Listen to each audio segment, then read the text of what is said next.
Te cuento que la Universidad Autónoma de Santo Domingo, fundada en 1538, se considera heredera de la Universidad de Santo Tomás de Aquino, que fue creada mediante la bula papal In Apostolatus Culmine el 28 de octubre de 1538.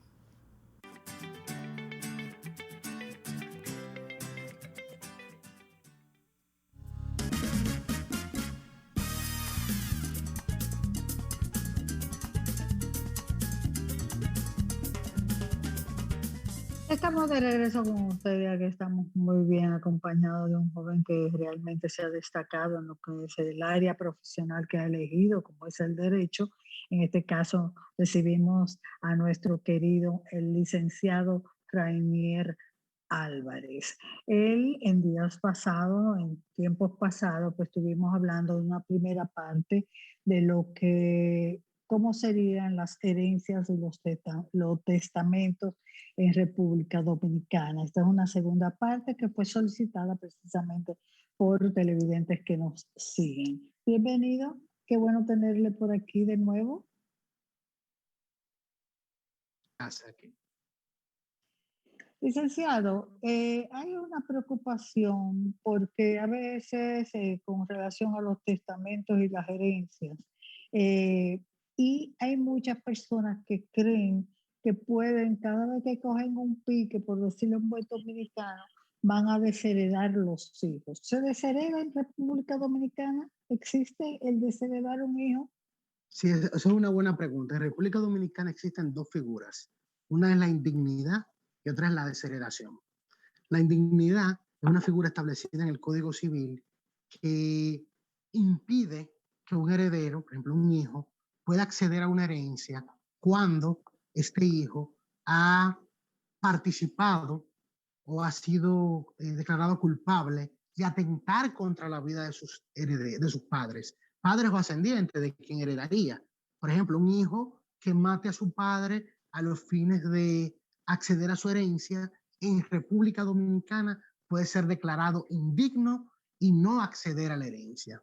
También la desheredación, por ejemplo, que es una figura interesante con un origen histórico muy curioso porque es una ley de la era de Trujillo que mediante un acto los padres por ciertas circunstancias pueden someter a un tribunal una desheredación. O sea que si los hijos, por ejemplo, como establece la ley, son personas que afectan el buen nombre de la familia, tienen una vida que sea deshonrosa para la familia, etcétera, los padres pueden, mediante un acto, someter al juez a los fines de desheredar los hijos. O sea, es posible en la República Dominicana la desheredación, pero es poco común. Perfecto. Yo he oído, licenciado Álvarez, que aquí no existe los testamentos, o sí, o sea, una persona puede testar contra, o sea, a favor de alguien. Sí, por supuesto que sí, los testamentos existen, pero también es normal que se piense que no existen, porque los dominicanos no tenemos costumbre de utilizar testamentos. Incluso en República Dominicana, quienes más utilizan testamentos son los extranjeros, porque el dominicano no le gusta. Yo siempre digo que es un tema de tabú, tratarle a una persona, organizar los bienes para después de su fallecimiento, la gente cree que lo está matando. Entonces, resulta que eso es un beneficio para sus mismos familiares, usted dejar sus cosas organizadas. Licenciado, hay algo que a veces que ya uno ha podido notar o saber en de personas que han atravesado esta situación. ¿Es posible que ese testamento pueda ser falsificado o adulterado en favor de algún hijo? ¿Y qué pasa si esto sucede, habiendo otros herederos también? Sí, por supuesto, eso es posible y en nuestro país se da de todo. Esa falsificación de testamentos, fallece una persona y resulta de repente que un hijo sale con que él tenía un testamento del padre, misteriosamente. Eso pasa. En esos casos, si hay una falsificación, por ejemplo, de la firma, porque el testamento tiene una particularidad que es un acto que debe ser guardado, debe ser cuidado, custodiado por un notario. Entonces, el notario que participe en esa falsificación también será involucrado en el sometimiento penal, porque eso es un delito que se llama falsificación de actos bajo firma privada, y tanto la persona que pretenda hacer uso de ese acto como el notario que participó serán sometidos a la justicia por falsificación.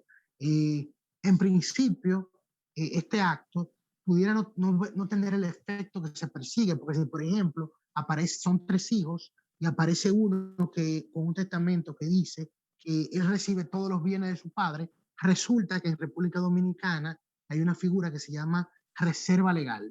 Entonces, los otros hermanos, como quiera, van a heredar una parte, una proporción de los bienes. Aunque ciertamente el padre, en el caso, por ejemplo, de 3 hijos, tiene un 33% de su patrimonio disponible y por lo tanto puede hacer lo que quiera con él. Si se lo quiere dejar a uno de los hijos, lo puede hacer. Pero como quiera, los otros hermanos que pretendan ser engañados, en principio le corresponde una parte de la herencia. Y si logran demostrar la falsificación, el otro hermano no solamente pudiera quedar preso por la falsificación, sino también que pudiera perder la herencia. Wow. Sí, entonces, realmente no es recomendable en esos casos. ¿Y cómo se puede verificar realmente si un documento está apto, es verídico o no? Porque aquí ya ni se sabe. Sí, bueno, en República Dominicana, por suerte, ese tipo de instituciones ha avanzado mucho. Nosotros tenemos el INACIF, que es el Instituto Nacional de Ciencias Forenses, que ellos realizan lo que son las experticias caligráficas. Y, por ejemplo, en el caso de que alguien pretenda hacer un testamento diciendo que es verídico, ese documento se somete a una experticia caligráfica en el INACIF, y el INACIF, utilizando otros documentos que fueron firmados en vida por la persona que supuestamente firmó el testamento, puede determinar si ciertamente ese testamento lo firmó esa persona. Y por lo menos en mi experiencia, que he visto muchos casos de experticia caligráfica, el INACIF tiene una alta tasa de efectividad. Ellos son muy efectivos en determinar cuándo un documento ha sido falsificado y cuándo no. O sea que la gente no debe jugarse con eso en nuestro país, porque aunque uno pudiera pensar que no, ese tipo de investigaciones en República Dominicana están avanzadas. Licenciado, y no sé si Ana Mirta me está escuchando, porque tenemos cierto inconveniente hoy con el internet. ¿Me escucha, Ana Mirta? Parece que no me está escuchando. ¿Quién en este caso, por ejemplo, cuando se hace un testamento o algo, quién lo conserva? ¿El notario? ¿Se le da copia al testante? ¿Cómo funciona eso? El notario es, digamos, que es el funcionario encargado de custodiar ese testamento. Y su función, su obligación es que en el momento del fallecimiento de esa persona, el notario saque ese testamento y se lo presente a sus familiares. O sea, esa es la obligación del notario en estos casos. A todos juntos. Técnicamente a los familiares que en principio se entienden que son herederos directos o que pudieran ser beneficiados por el testamento. El notario, como guardián del testamento, puede tener información ya, digamos, puede estar instruido a los fines de que en caso de su fallecimiento localiza determinados familiares que pudieran ser beneficiarios del testamento y los invite a su oficina para la lectura del testamento. Ese puede ser uno de los mecanismos, pero en el caso de que el testamento sea sencillamente para dividir los bienes entre los mismos hijos, entonces el notario lo que hace generalmente en esos casos es que convoca a los hijos y a los cónyuges supervivientes, esposa, esposo, si quedan en vida también, para la lectura del testamento. Porque si hay unas personas que no tienen ningún tipo de relación directa con el testamento o no son beneficiados por el mismo, no es necesario que participen en la lectura del testamento. Y en el caso de la esposa, ¿hereda, no hereda? ¿Cómo es la cosa? Ana Mirta, Ana Mirta. Sí, volví en sí. Ya, ok. Ya Por volví en fin. sí, pero tenía una pregunta y es, en el caso de que el encargado de custodiar el tesoro se confabule con algunos de los herederos, ¿qué pasaría? O sea, mi pregunta va en dirección si cuando una persona, claro, elige un notario, entiendo que tiene cierta confianza o toda la confianza, pero puede darse el caso de que el notario no sea tan transparente o pueda que sea un estafador también. Entonces yo quería saber si hay algún mecanismo en que cuando una persona hace un testamento o se refleje en algún sitio donde se pudiera hurgar y buscar. Sí, esa es muy buena pregunta porque verdaderamente la función del notario en estos casos incluye mucho un elemento de confianza. Pero hay mecanismos de seguridad que permiten de alguna manera, digamos, prever ese tipo de situaciones. Lo primero es que el testamento original es un acto que el testador lo firmará y ese acto será registrado. Por lo tanto, tendrá una fecha cierta, pero ese documento original firmado por el testador, el encargado de guardarlo es el notario. Ahora, el notario emite una certificación de que lo que él dice en su certificación contiene lo mismo que el acto original. Ahí es donde se pudiera presentar el fraude, que el notario mienta en la certificación. Pero si los beneficiarios o los perjudicados por ese testamento sospechan o tienen una información o más o menos entienden que puede haber algún tipo de fraude, ellos pueden solicitarle a un juez, o sea, a un tribunal, que les requiera al notario presentar el acto original. Entonces, en ese acto original, el tribunal puede verificar si lo que él decía el notario era verdad. Entonces, eso es una forma de garantizar. ¿Por qué? Porque ese acto original primero estará firmado por el testador. Entonces, se puede confirmar que es o no es el original porque se puede hacer una experticia caligráfica a la firma. Y segundo, porque ese testamento original va a estar registrado. Entonces, se pudiera falsificar el contenido del acto, pero el registro no, porque al menos que no se confabulen también con registro civil, no habrá forma de O sea, inventarse el registro. porque eso se registra en el registro civil. El O registro sea, civil. porque era el punto, porque un notario pudiera decir, ok, no hay testamento, y romperlo. Sí, sí, claro, eso es posible también. En ese caso es un poco más difícil porque se supone que el notario es el encargado de hacer valer ese testamento. Entonces, si él no lo hace valer y el testamento todo el mundo lo desconoce menos él, sería muy difícil en ese caso entonces que se sepa de su existencia. Porque los familiares, si no saben que existe un testamento y el notario no lo dice, en ese caso sería muy difícil saberlo porque digamos que el registro de los testamentos, la función del registro de los testamentos, incluso hay un departamento nuevo de registro de testamentos también, pero ellos no tienen la función de que los terceros, las personas, se presenten allá a averiguar si existe un testamento. Esa no es la función del registro.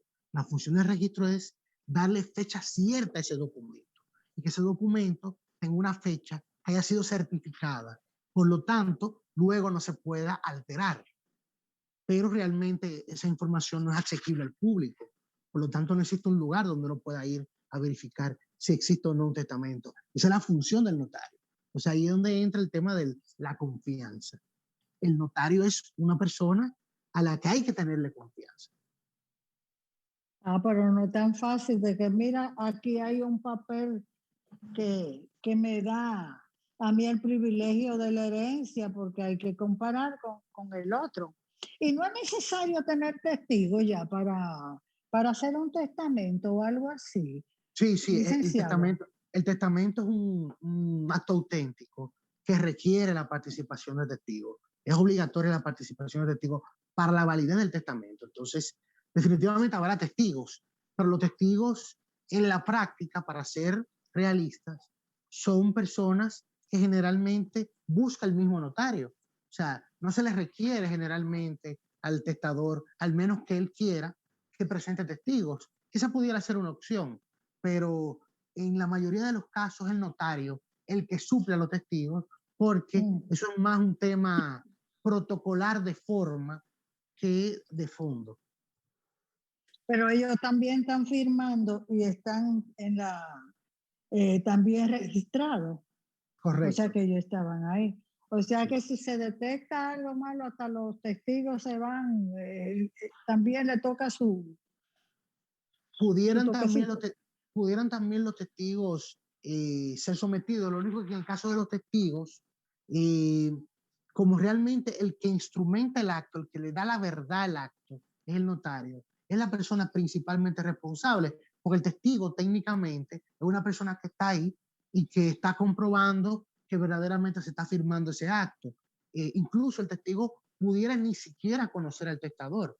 La función del testigo es ver que el testador firmó el acto, pero puede ser que ni siquiera lo conozca. Así que si yo quisiera hacerle una simulación a dos testigos que yo siente y le diga, sí, ese es el señor fulano de tal, y lo ha firmado este testamento, yo pudiera engañarlos. O sea que los testigos en principio, su nivel de conocimiento y de información es mínimo. El notario no, porque el notario instrumenta ese acto y el notario es el que le da la verdad jurídica a ese acto. Por eso, cualquier tipo de fraude recae principalmente sobre el notario. Ana Mirta. Bueno, es que es bien interesante, debería de haber como algún departamento que se encargue de registrar y transparentar el mismo acto del velador, porque hay veces que la persona en su buena fe pues confía en el abogado y hacen unos reajustes a última hora. A veces se pone la iglesia en mano de Lutero, como dice. Sí, sí, así es. Así es, no, realmente eso es importante en el caso de los notarios, el tema de la confianza en el notario, en el caso de los el micrófono. los testamentos tienen una característica muy importante, que son unos documentos que contienen una información muy sensible, muy confidencial, que por eso el notario debe guardarla celosamente, porque incluso los notarios pueden contener información que el testador no quiere que se conozca hasta después de su fallecimiento. Puede haber incluso reconocimientos de hijos en caso de los testamentos. O sea, usted puede reconocer un hijo y hacerlo en ese testamento, y usted no quiere que eso se sepa hasta después de su fallecimiento. Entonces, contiene información sensible el testamento. Dios mío, pero que eso sí sería una sorpresa grande, porque ese es un regalito que nadie se espera. Y todavía nos queda más, porque ya el tiempo se nos agotó, pero con usted este es un tema muy extenso, porque nos falta, todavía se está en discusión, aunque usted lo dijo una vez anterior, está en discusión sobre las herencias y los esposos y las esposas, que la mitad, que no la mitad. Ahora no sé si será cierto, lo vamos a invitar para ese tema, porque ahora hay, ha habido ocasiones en que dentro de la mitad que corresponde a los hijos, se ha incluido a la esposa, cuando la esposa tiene la otra mitad. Yo no entendí eso, pero parece que se está utilizando esa nueva modalidad ahora, que no solamente la mitad del padre se divide entre los hijos, sino también se incluye la esposa. Y yo no había escuchado algo así. Pero ya ese tema lo trataremos en una próxima entrega porque de verdad que es bastante amplio. ¿Dónde podemos localizarlo, licenciado, para cualquier consulta o quizás necesitemos algún abogado serio para hacer nuestro testamento? Así es, bueno, nuestras oficinas, el teléfono es 809-535-3292. 809-535-3292. Ahí estamos para servirle cualquier consulta, cualquier información que necesiten. De verdad que le Vamos a ir por agradecemos su allá. tiempo. De verdad que sí. Oye, que ya vamos a por allá. De verdad que sí, que le agradecemos mucho que esté orientándonos en este aspecto porque estamos muy desorientados y todavía hay mucho que Así es. informar. De verdad que agradecemos su tiempo porque vemos que está en la oficina todavía, pero será hasta una próxima vez. Muchas gracias, licenciado. Muchísimas gracias a ustedes. Amén. Señor director, vamos a la pausa.